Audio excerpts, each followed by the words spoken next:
नमस्कार, मैं डॉक्टर राकेश पाठक। 125 साल से ज्यादा पुरानी देश की सबसे बड़ी पार्टी रही भारतीय राष्ट्रीय कांग्रेस बड़े संक्रमण काल से गुजर रही है।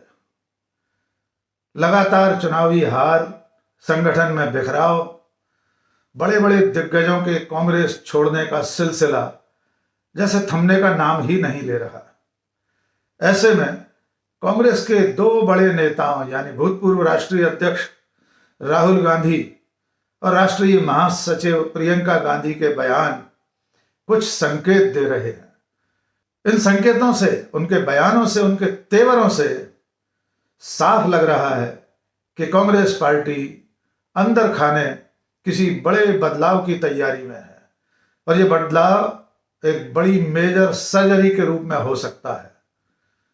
5 राज्यों के चुनाव के नतीजे आने के बाद यानी 10 मार्च के बाद ऐसा लगता है, जो सूत्रों से मिली खबरें हैं वे बताती हैं कि कांग्रेस चुनाव नतीजे आने के बाद बड़ी चीर फाड़ करने जा रही है। कांग्रेस का आला कमान, जो वर्तमान अध्यक्ष हैं श्रीमती सोनिया गांधी, राहुल गांधी और प्रियंका गांधी और उनके आसपास के सलाहकार, सब मिलकर इसकी तैयारी में लगे हैं। इसे सिलसिलेवार समझ लेते हैं कि आखिर ये परिस्थितियां बनती हुई क्यों लग रही हैं। असल में पिछली तमाम चुनावी हार के बाद पिछले 2 लोकसभा चुनाव में बहुत बड़ी और करारी हार देख चुकी पार्टी भीतर ही भीतर दरक रही है। बड़े बड़े दिग्गज एक एक करके कांग्रेस पार्टी छोड़ रहे हैं। लंबी सूची ऐसे लोगों की, ज्योतिरादित्य सिंधिया, आरपी सिंह, जितिन प्रसाद, कैप्टन अमरिंदर सिंह, सुष्मिता देव और तमाम सारे राज्यों में विधायकों के दल छोड़कर जाने का सिलसिला तो थम ही नहीं रहा है। ऐसे में कमजोर होती पार्टी को बचाने की कोशिश में लगे राहुल, प्रियंका और सोनिया गांधी चुनाव के बाद बड़े बदलाव, बड़ी उठापटक, बड़ी फेरबदल की तैयारी में है। और इस तरह के इशारे राहुल गांधी पिछले साल जुलाई से देना शुरू कर चुके हैं। यद्यपि जब 2020 में ज्योतिरादित्य सिंधिया ने कांग्रेस छोड़ी थी, तब भी उन्होंने कहा था कि सिंधिया डर गए इसलिए पार्टी छोड़कर चले गए। लेकिन उसके बाद मुखर होने का जो सिलसिला राहुल गांधी का है, वो 17 जुलाई 2021 यानी बीते वर्ष, जब वे अपने कांग्रेस पार्टी के सोशल मीडिया प्लेटफॉर्म के कार्यकर्ताओं से संवाद कर रहे थे, उनके सवालों के जवाब दे रहे थे, तब राहुल गांधी ने पहली बार खुलकर ज्योतिरादित्य सिंधिया का नाम लेकर कहा था कि सिंधिया अपना घर और महल बचाने के लिए पार्टी छोड़ गए और बीजेपी में चले गए। और उसके बाद यह सिलसिला चलता रहा। उस वक्त उन्होंने ये कहा था, सोशल मीडिया जो उनकी सेना है उसके कार्यकर्ताओं से उन्होंने ये कहा था कि कांग्रेस पार्टी में डरे हुए लोगों का कोई स्थान नहीं है। जो संघ से डरता है उसकी हमें जरूरत नहीं है, ले जाओ इन्हें। आइए हम आपको पहले सुनवा देते हैं कि उस वक्त राहुल गांधी ने किन तेवरों के साथ ऐसे लोगों पर निशाना साधा था जो राष्ट्रीय स्वयंसेवक संघ से डरे हुए हैं और इस कारण पार्टी छोड़ गए। और अगर नहीं छोड़कर गए तो उन्होंने कहा था कि जाओ, चले जाओ यहां से। आइए सुन लीजिए उनका बयान।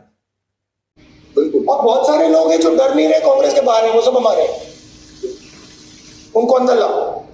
और जो हमारे यहां डर रहे हैं उनको बाहर निकालो। चलो भैया जाओ, आरएसएस के हो जाओ, भागो, मजे लो। नहीं चाहिए, जरूरत नहीं है तुम्हारी।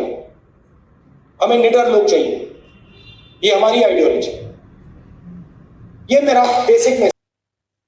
तो राहुल गांधी कह रहे थे अपने 3,500 सोशल मीडिया प्लेटफॉर्म के कार्यकर्ताओं से कि डरे हुए लोगों को बाहर भेजो। यहां उन्होंने यह भी कहा कि दूसरी पार्टियों में ऐसे लोग हैं जो संघ से नहीं डरते, उन्हें लेकर आओ। तब भी यह सवाल उठा था, मैंने भी सवाल पूछा था कि ऐसे लोग अगर पार्टी में हैं, उन्हें अगर राहुल गांधी पहचानते हैं, जानते हैं, तो उन्हें बाहर करने का काम कार्यकर्ताओं का नहीं है, पार्टी आलाकमान का है, स्वयं राहुल गांधी का है, श्रीमती सोनिया गांधी का है। लेकिन उसके बाद यह सिलसिला थमा नहीं, लोग बाहर जाते रहे। जब आरपीएन सिंह ने पार्टी छोड़ी उत्तर प्रदेश चुनाव की दहरी पर, तब भी प्रियंका गांधी ने कहा था कि जो कायर लोग हैं वे ही छोड़कर जा रहे हैं। कायरों की कोई जगह नहीं है कांग्रेस में, क्योंकि कांग्रेस जो लड़ाई लड़ रही है वो बहादुरी की लड़ाई है, साहस की लड़ाई है। इसलिए जो कायर हैं वे चले जाएं।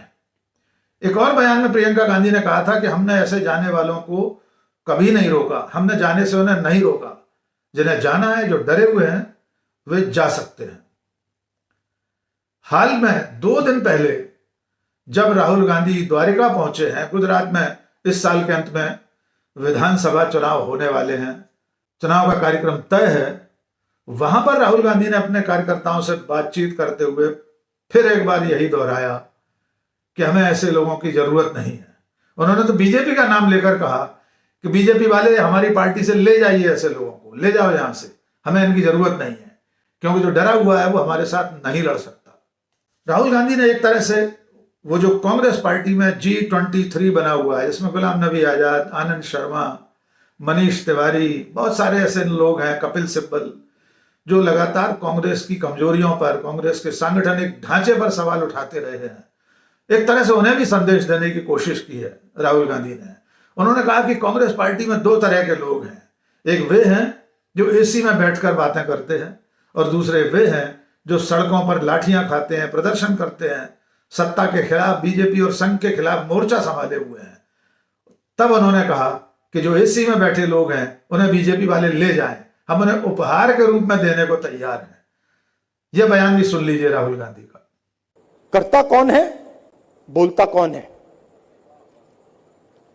इसमें डिस्कनेक्ट है कांग्रेस पार्टी में। एक तरफ वो लोग जो 24 घंटा लगे रहते हैं, जमीन से जुड़े हैं, बीजेपी से लड़ते हैं, लाठी खाते हैं, और दूसरी तरफ बहुत सारे लोग जो एसी में बैठते हैं,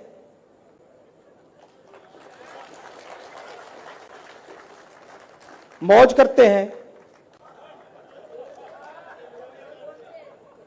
बोलते हैं, लंबे लंबे भाषण देते हैं। अब मेरा भी ज्यादा लंबा हो रहा है। तो ये क्लैरिटी हमें लानी है। गुजरात के लोगों हमें दिखाना है, भैया देखो इस साइड लिस्ट है कांग्रेस पार्टी की, ये लोग काम के लोग हैं,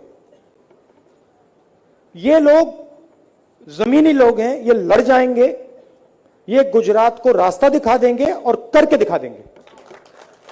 और इस तरफ ये लोग हैं, ये डिस्टर्ब करते हैं, बीजेपी इनको ले जाइए।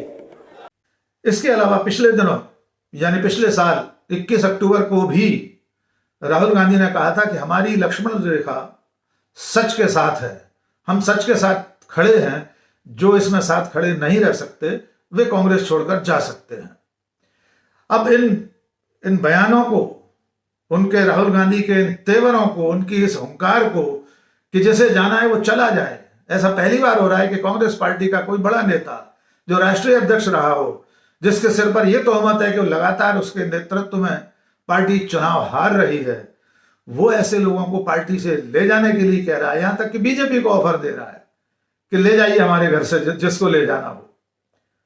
इन बयानों, उनकी इन हुंकार के पीछे जो सूचनाएं हैं, जो सूत्रों से मिली खबरें हैं, वे ये बताती हैं कि कांग्रेस पार्टी, राहुल गांधी, प्रियंका गांधी, सोनिया गांधी चुनाव के नतीजे निकलने के बाद, वर्तमान में जो 5 राज्यों में चुनाव चल रहे हैं, जिनमें से कुछ राज्यों में मतदान हो चुका है, उत्तर प्रदेश में 2 चरणों का मतदान बाकी है, इसके बावजूद चलते चुनाव में जहां उत्तर प्रदेश में जीवन मरण का, अपने अस्तित्व का संग्राम लड़ रही है कांग्रेस पार्टी, उस दौर में भी राहुल गांधी और प्रियंका के ये बयान ये बता रहे हैं कि बहुत जल्दी चुनाव नतीजे निकलने के बाद कांग्रेस पार्टी में बड़ा फेरबदल होने वाला है। एक और हाल में घटना हुई है, 2 दिन पहले कांग्रेस के बड़े नेता गुलाम नबी आजाद के भतीजे बीजेपी ज्वाइन कर चुके हैं। उन्होंने कहा कि मेरे चाचा का सम्मान नहीं हुआ कांग्रेस पार्टी में। लगातार गुलाम नबी आजाद भी इस तरह के संकेत देते रहे हैं। संसद में उनकी तारीफ प्रधानमंत्री नरेंद्र मोदी ने की थी, तब से लगातार लग रहा था, और फिर उन्हें सरकार ने पद्म विभूषण से नवाज दिया। तो अब कांग्रेस पार्टी आर पार के मूड में दिखाई देती है। राजनीतिक जानकार ये बताते हैं कि चुनाव नतीजे निकलने के बाद अब कांग्रेस इन G23 से लेकर उन सब लोगों से आर पार की लड़ाई शुरू करने वाली है। हो सकता है इनमें से बहुत से लोगों को पार्टी से बाहर कर दिया जाए या ऐसे हालात बना दिए जाएं कि वे स्वयं कैप्टन अमरिंदर सिंह की तरह पार्टी छोड़कर चले जाएं। एक आशंका यह भी है कि कांग्रेस पार्टी विभाजन के कगार पर पहुंच जाए। अपने 125 सालों से ज्यादा के इतिहास में कांग्रेस पार्टी अनेक बार टूटी है, अनेक विभाजन हुए हैं। यहां तक कि आजादी से पहले भी कांग्रेस में विभाजन हुए थे, लेकिन देखना होगा अपनी राख से फीनिक्स की तरह उठ खड़े होने की ये कोशिश कांग्रेस की, कांग्रेस के नेताओं की, कांग्रेस के आला कमान की किस करवट बैठती है, इसके नतीजे क्या रहते हैं। क्योंकि लगातार ऐतिहासिक हार के बाद कांग्रेस सचमुच अपने अस्तित्व की लड़ाई लड़ रही है, और वो भी तब जब उसके भीतर ही कुछ लोग ऐसे बैठे हैं जिन्हें राहुल प्रियंका खुद पहचान रहे हैं, इसके बावजूद वे अंदर हैं, उन्हें बाहर जाने के इशारे किए जा रहे हैं, लेकिन फिर भी वे संगठन में जमे हुए हैं, जिम्मेदार पदों पर हैं, महामंत्री हैं, कोई प्रवक्ता हैं, अलग अलग प्रदेशों के प्रभारी हैं। उन सब के रहते कांग्रेस आगे किस मुकाम पर पहुंचेगी, इनमें से कितने लोग कांग्रेस में बचेंगे, इस पर नजर रखना होगी 10 मार्च के बाद। फिलहाल कांग्रेस को जितना खतरा अपने बाहर के शत्रुओं से नहीं है, उससे ज्यादा खतरा कांग्रेस संगठन के भीतर मौजूद लोगों से है। उनके लिए एक शेर के साथ अपनी बात खत्म करूंगा कि हुए तुम दोस्त जिसके, दुश्मन उसका आसमां क्यों हो। तो कांग्रेस के भीतर ही कांग्रेस के ऐसे दोस्त हैं कि कांग्रेस को दुश्मनों की जरूरत नहीं है। आज बस इतना ही। बहुत बहुत शुक्रिया। जय हिंद।